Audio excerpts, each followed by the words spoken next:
Feliz día del Señor, amados hermanos. He escogido para nuestra reflexión de hoy un pasaje conocido que encontramos en el Evangelio según San Juan y lo he titulado como el Señor Jesús afirmó de manera serena y enfática acerca de sí mismo: yo soy la vid y ustedes son las ramas. El pasaje está ubicado, como ya fue leído por nuestro hermano, en Juan capítulo 15, los primeros 17 versículos. Y quisiera que tuvieran sus Biblias abiertas. Vamos a recorrer el pasaje poco a poco. A manera de contexto, hemos de decir que el Señor está aquí en uno ya de sus últimos momentos, de sus últimos días con sus discípulos. De hecho, está en la semana de Pascua, en Jerusalén, cuando se da esta conversación. Y el Señor, con su grupo íntimo, con su equipo discipular, les plantea esta parábola. Este es un pasaje del cual podrían extraerse muchas lecciones. Hay muchas enseñanzas en él y probablemente en un futuro lo vamos a tomar con más calma parte a parte para extraer toda la profundidad que encierra la Escritura en estos 17 versículos. Quisiera llamar, sin embargo, a ustedes la atención al hecho de que el centro de la parábola lo constituye la vid, un árbol para ustedes muy conocido acá, un arbusto muy conocido, y también muy importante, representativo para el pueblo de Israel. El pueblo de Israel ha acariciado en el Antiguo Testamento la imagen del viñedo de Dios, y la imagen de la vid es utilizada en el Antiguo Testamento por profetas que se referían en el nombre de Dios al pueblo escogido, al pueblo de Israel, al pueblo de Dios, como el viñedo de Dios o como la vid que Dios había escogido, plantado, cultivado, cuidado. Cierto, hay otra imagen también, y es la del olivo, el olivo bueno, el olivo viejo, el olivo añejo, el olivo original, representativo del pueblo de Dios. Pero incluso la arqueología ha mostrado cómo la imagen de la vid era la preferida por el pueblo de Israel. Y el Señor Jesús la toma para referirse a ella. Y en esta oportunidad vamos a obtener de la revisión del pasaje algunas características que identifican a la Iglesia de Jesucristo. Veremos aquí algunas características que son propias de la Iglesia del Señor Jesús, de la Iglesia de Jesucristo, de la Iglesia cristiana. A esto habré de dirigir el enfoque. Comenzaremos, por lo tanto, con la primera de ellas.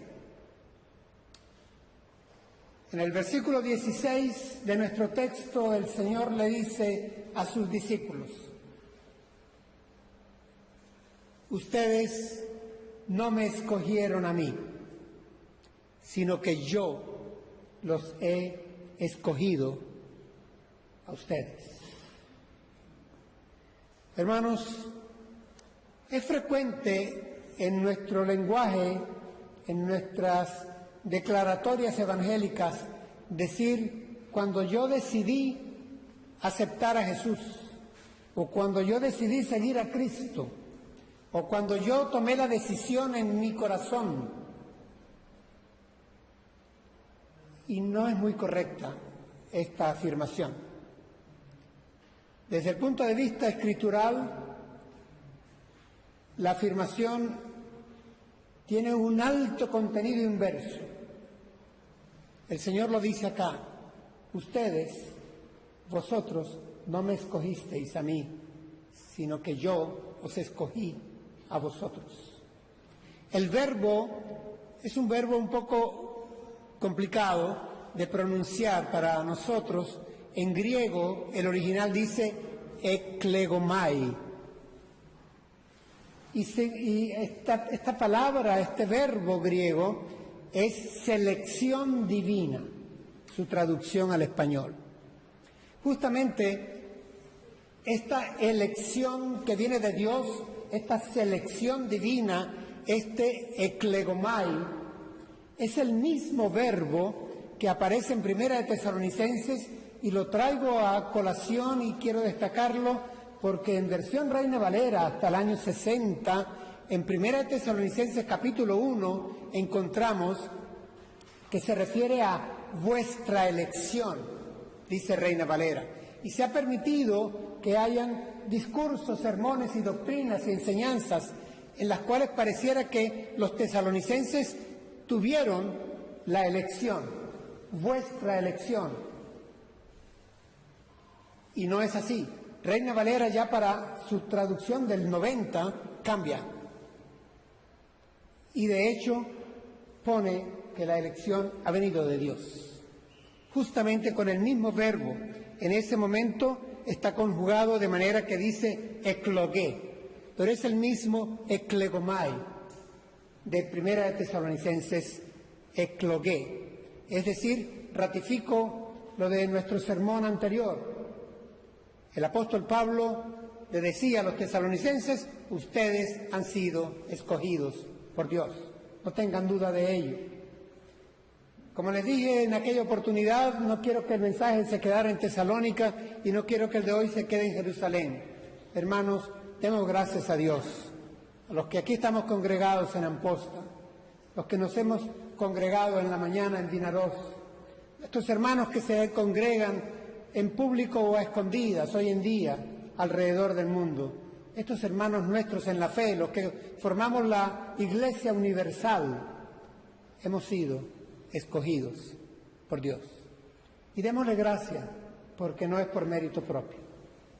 En nosotros no hay de qué vanagloriarnos. Él nos escogió porque nos amó. ¿Cuándo? Desde antes de la fundación del mundo. Desde antes que el mundo fuese, decidió escogernos. Sobre esto hemos trabajado en pasajes anteriores. Así que la primera enseñanza que nos da el texto, el pasaje, es que la Iglesia de Jesucristo es una comunidad elegida.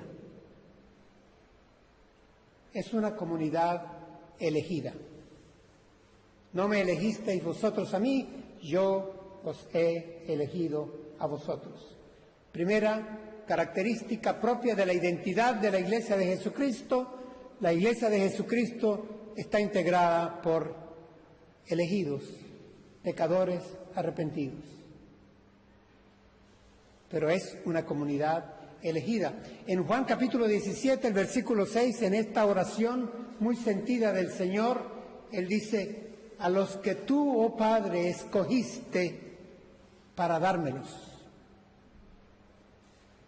Oro por ellos, por los que tú escogiste para dármelos, con ese amor del Señor poco antes de ser aprehendido, para ser luego ajusticiado. Le da gracias a Dios y ora por ese grupo discipular y dice: y no solamente oro por ellos, oro también por los que han de creer en mí por la palabra de ellos. Y esto se extiende hasta Amposta. Finales de agosto del 2015, los que estamos reunidos hoy, por nosotros oró el Señor. Los que tú, oh Padre, me diste, los que tú escogiste para dármelos. Así que, en primer lugar, este pasaje nos afirma, nos asegura, nos da esa certeza de que somos, hermanos, una comunidad elegida. En segundo lugar, el texto nos dice algo interesante. El Señor Jesús afirma El amor más grande que uno puede tener es dar su vida por sus amigos. Y Él se está refiriendo a su entrega. Él se está refiriendo a lo que va a acontecer muy pronto, apenas horas después. Él habría de ser entregado voluntariamente. Nadie me quita la vida, yo la pongo por mi propia voluntad, dice el Señor. Tengo poder para ponerla y para volverla a tomar. Que no se haga mi voluntad sino la tuya. Ora al Padre en agonía. Se va a entregar, va a dar su vida por sus amigos. El apóstol Pablo nos dice que hemos sido comprados a caro precio. Cuando escribe a los Corintios, capítulo 6, capítulo 7, el apóstol Pablo habla de esa compra. Hemos sido comprados a caro precio. El apóstol Pedro en su primera carta dice que el costo de nuestro rescate no fue por oro y plata, sino por la sangre preciosa de Jesucristo. Ese fue el costo de nuestro rescate. Hemos sido comprados, rescatados, porque estábamos bajo la esclavitud del pecado. Éramos siervos del mal. Estábamos completamente prisioneros y fuimos comprados a caro precio, a precio de sangre.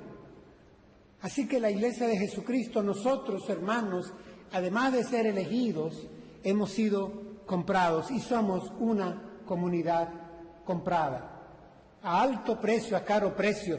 ¿Recuerdan una expresión griega que llegué a conocer aquí en Amposta con ustedes, hermanos? Ustedes la manejan. Es la palabra tetelestai. Esta es la palabra que el Señor pronuncia en la cruz cuando dice: la deuda está pagada, consumado es, ya no se debe nada, lo pagué todo. Hemos sido comprados y el Señor pagó con su vida el rescate nuestro.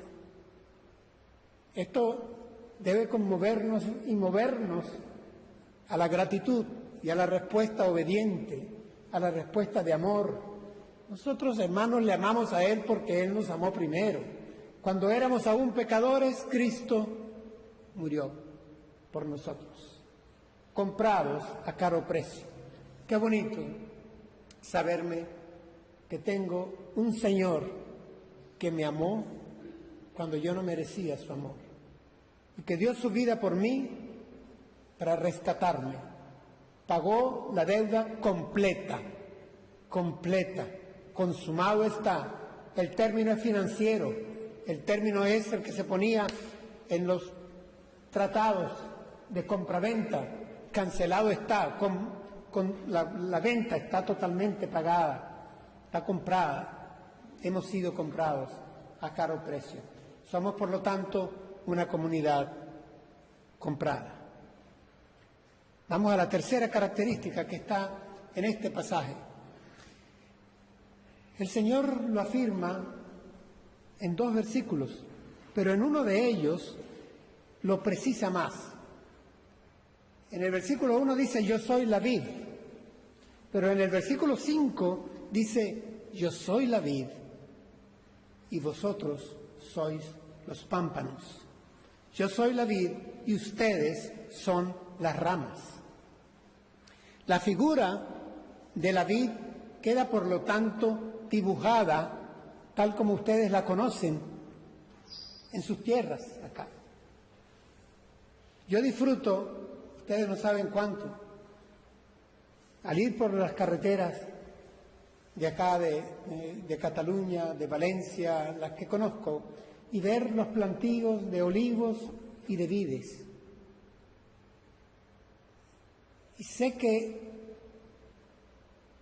la tierra del Mediterráneo se parece mucho, y presiento que la de Palestina en tiempos de Jesús era como esta de acá. Habían olivos y habían vides. Y por eso el Señor, en esa docencia que Él hace, que no es al estilo de la academia griega, no es al estilo de la sinagoga judía, la docencia de Jesús con sus discípulos es una docencia sobre el camino y una docencia a luz de día sobre lo que a su alrededor está. Habiendo vides, él declara que él es la vid verdadera, dice el versículo 1. Y esto de la vid verdadera, que quede claro, hay un calificativo acá, es la vid verdadera, porque pueden haber otras cepas que se parecen, pero quienes saben y son expertos en la agroindustria o son catadores al extremo final de la cadena, saben cuál es la buena cepa, la verdadera, la buena, y cuáles no. El Señor Jesús dice: yo soy la vid verdadera, y vosotros sois las ramas. Y esto, hermanos, nos debe de quedar claro. No hay pastor que pueda ponerse en el centro de la vid. No hay hermano que pueda tener tal pretensión.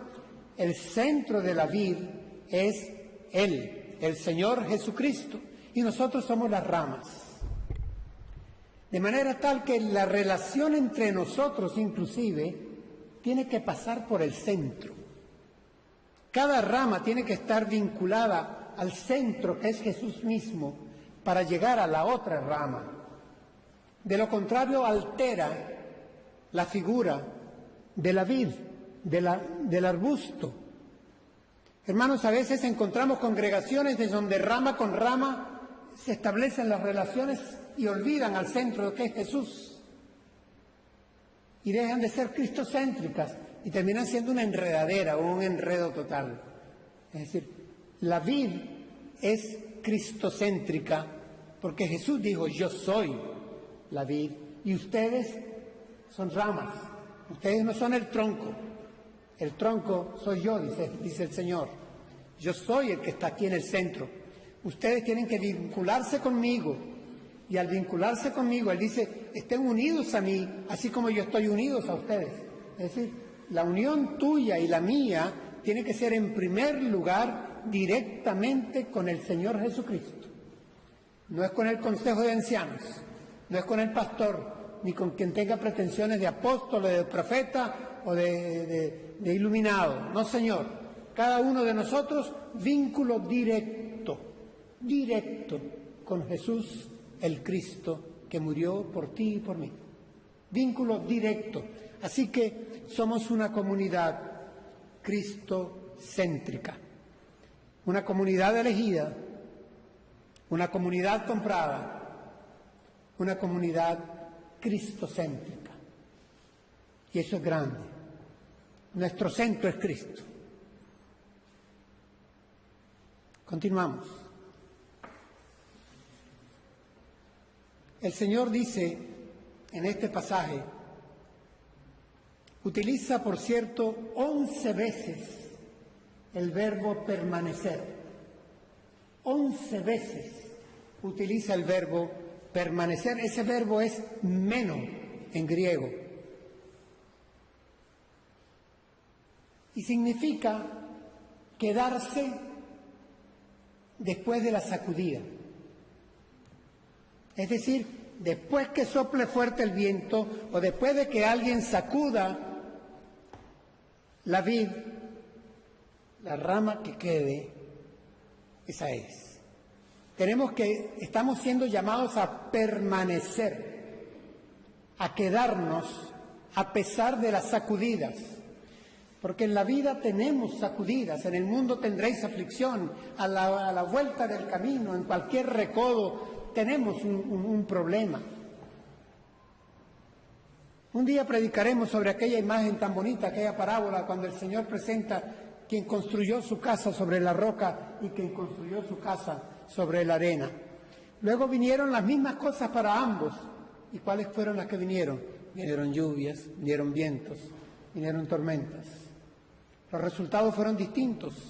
Y aquí la idea es, el Señor Jesús dice: el que permanece unido a mí y yo unido a Él. Miren el vínculo cristocéntrico y la necesidad de permanecer del meno con Cristo. Yo no sé por qué mi madre me enseñaba cuando yo era niño un texto que a mí me daba miedo.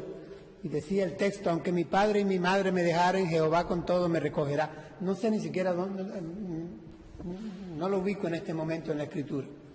Pero yo era joven, era muchacho apenas y no me gustaba pensar que mi padre y mi madre me fueran a dejar. Pero la idea es, hermanos, que alguien que no nos falla, jamás nos falla, es el Señor, Jesús. Aunque otros fallaren, Él no falla. Y su llamado es a permanecer unidos como las ramas están unidas al tronco, a la vid verdadera. Si permanecen unidos a mí y yo unidos a ellos, el que esto hace, la rama que esto hace, ¿qué acontece? Si permanece unida, si se mantiene unida, dice algo interesante. Reina Valera dice, lleva mucho fruto. Versión popular dice, da mucho fruto. Me perdonan, no estoy abusando del texto original, pero es que el texto original tiene cierto sabor en ciertas oportunidades, en ciertos pasajes. Y la palabra fruto aquí es karpos. ¿Saben por qué lo puse? Porque la palabra fruto aquí se refiere al fruto ya maduro y cosechado, que ya se arrancó. Cuando yo estaba viendo esto en el texto original, se me vino a la mente la diferencia que tenemos en el idioma español, en el castellano, entre el pez y el pescado. El pez está en el agua, el pescado ya está preparado para ser servido. Pues la palabra aquí es del fruto que ya está listo para ser disfrutado, para ser servido. Entonces, lo que el Señor dice es, el que permanece unido a mí, a pesar de las sacudidas, a pesar de los problemas que tenga, unido a mí y yo unido a Él, dará mucho karpos, dará mucho fruto, fruto que sirve para alimentar, que llega a madurar y que sirve para cortarse y comer, disfrutar. Dice y añade uno de estos absolutos del Señor, pues sin mí nada podéis hacer, dice Reina Valera. En la versión popular dice, pues ustedes no pueden hacer nada sin mí. Somos una comunidad dependiente, una comunidad elegida, una comunidad comprada, una comunidad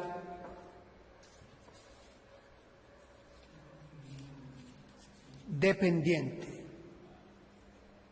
una comunidad que depende de su centro, una comunidad que es cristocéntrica. Y esto no es un mensaje popular para el siglo XX ni para el siglo XXI, que se le diga a alguien, tú dependes de. Vivimos tiempos en los cuales lo que más se valora a nivel humanista es el valerse por sí mismo cada quien, y no hay nada malo en ello, eso está bien, pero es algo así como una especie de autonomía, de independencia en el cual yo no necesito de nadie para. Hermanos, hay una contradicción en hablar de globalización, de integración, de humanismo, de solidaridad y al mismo tiempo creernos independientes. Los cristianos tenemos que reconocer que no somos independientes, somos dependientes de la gracia, de la misericordia, de la bondad, del amor, de la dispensación de Dios. El Señor Jesús lo dice, sin mí, nada. Conmigo, todo, mucho fruto.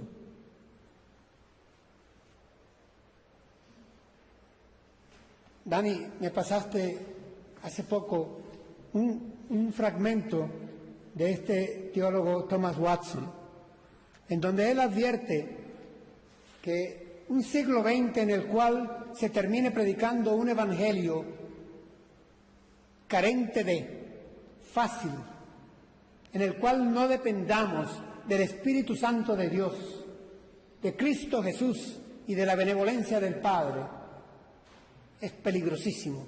Eso perderá su sabor, perderá la luz, dejará de ser sal.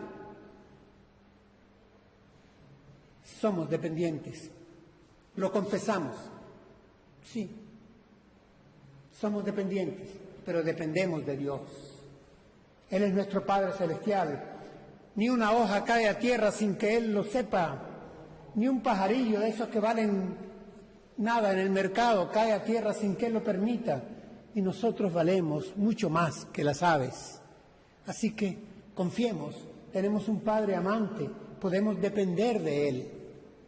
Dependamos placenteramente, porque somos, hermanos, una comunidad dependiente de Cristo Jesús, que es el centro de la figura de la vid.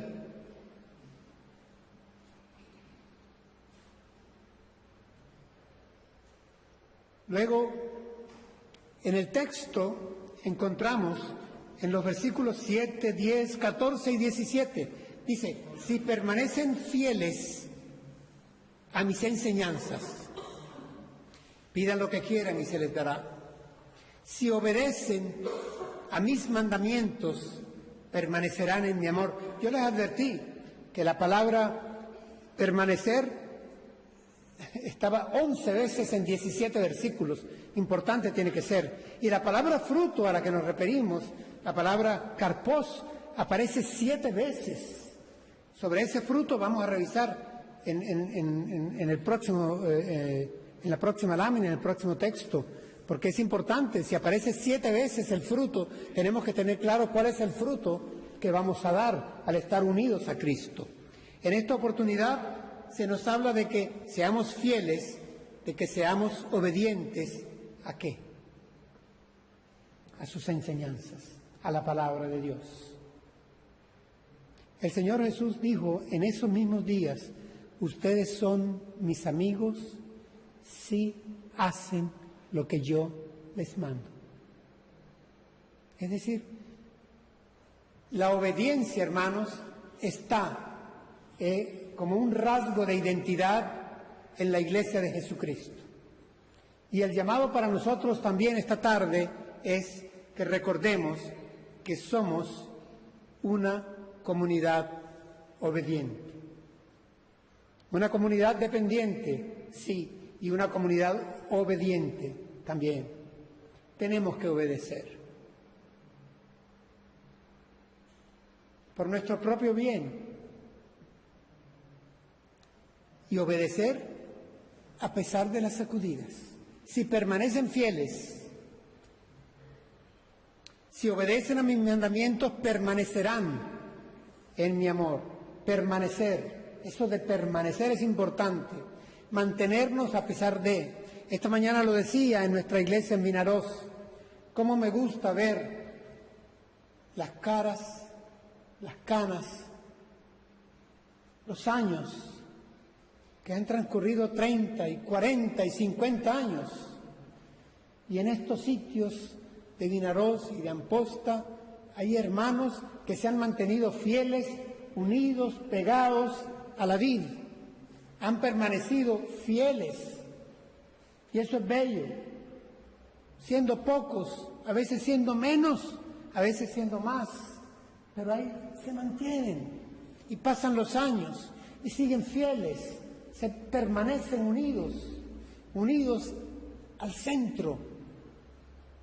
Eso es bello. Pasa el tiempo. No son pájaros de ave de paso. Están siempre allí.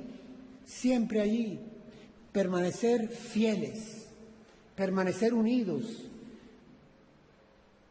A mí me da gozo cuando yo voy a una iglesia, antes lo hacía mucho, era casi predicador trashumante, y iba a muchas iglesias, y me gustaba ver gente joven. pero me gustaba más cuando yo había vuelto a esa iglesia después de haberla visitado tal vez 10, 15 años y veía a los viejos, a los ancianos, a las viejitas arrugadas y seguían ahí. Me gustaba ver los jóvenes, son la generación de relevo, tenemos que dejarles el legado, pasar la posta, que continúen, claro que sí. Y benditos aquellos muchachos que comprenden todo el placer que hay en dedicar su juventud. Pero es que estos ancianos y ancianas están desde jóvenes, fieles, y han permanecido en Amposta y en Vinaroz.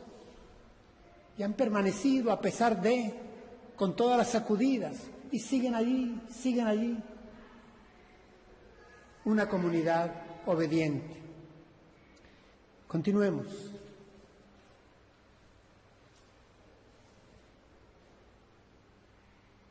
Somos además una comunidad dispensada, atendida, cuidada. El versículo 1 hasta el 3, el versículo 15 nos dicen esto. Yo soy la vid, dice el Señor, y dice, y mi Padre es el labrador. Me gusta, aquí en la versión popular dice, y mi Padre es quien cultiva. Estamos siendo cultivados por Dios. Él es quien cultiva la vid.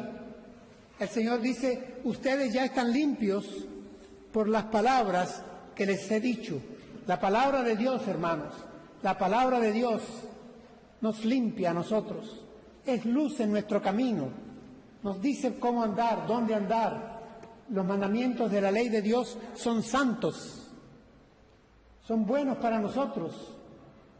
En obedecerlos hay larga vida, hay prosperidad en el espíritu. Es decir, indudablemente estamos limpios por las palabras, por la palabra de Dios, por la palabra que ha salido de la boca del Señor Jesús. Cuando yo reflexionaba sobre esto, yo pregunté y me dijeron cómo limpian las vides. Sí, las ramas las limpian. Y también me explicaron que la madera de la vid, como madera, raja. Y por eso, la que no da fruto, hay que podarla y simplemente prácticamente sirve para leña de fuego. No sirve para construcción, ni de muebles, ni de inmuebles. Es decir, el trabajo aquí de la palabra de Dios, de la revelación de Dios, esa que fue dada una sola vez a los santos, a la que no hay que añadirle ni quitarle.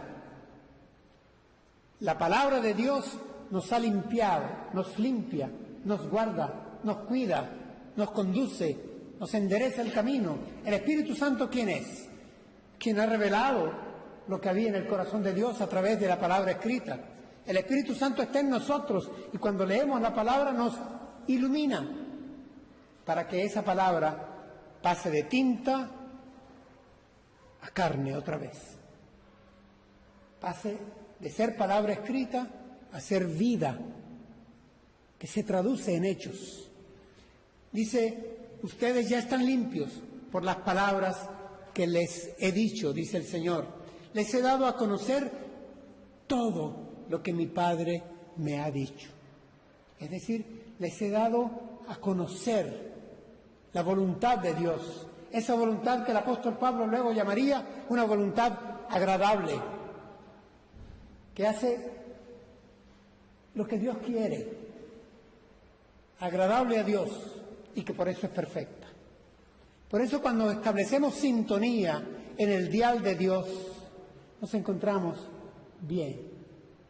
Estamos limpios por la palabra, estamos listos para dar fruto. Esto nos lleva, esto que estamos diciendo, a afirmar lo que dije de entrada. Somos también, por lo tanto, una comunidad dispensada, atendida, cultivada por Dios Padre, por el Espíritu Santo mismo, que es el Espíritu de Jesucristo al fin y al cabo, y por las palabras de Cristo, que era el Logos de Dios. Vamos a continuar.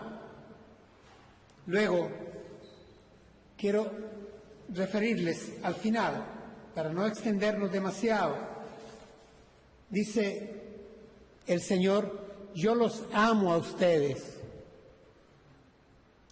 mis hermanos de Amposta, dice el Señor, yo los amo. El Señor nos ama.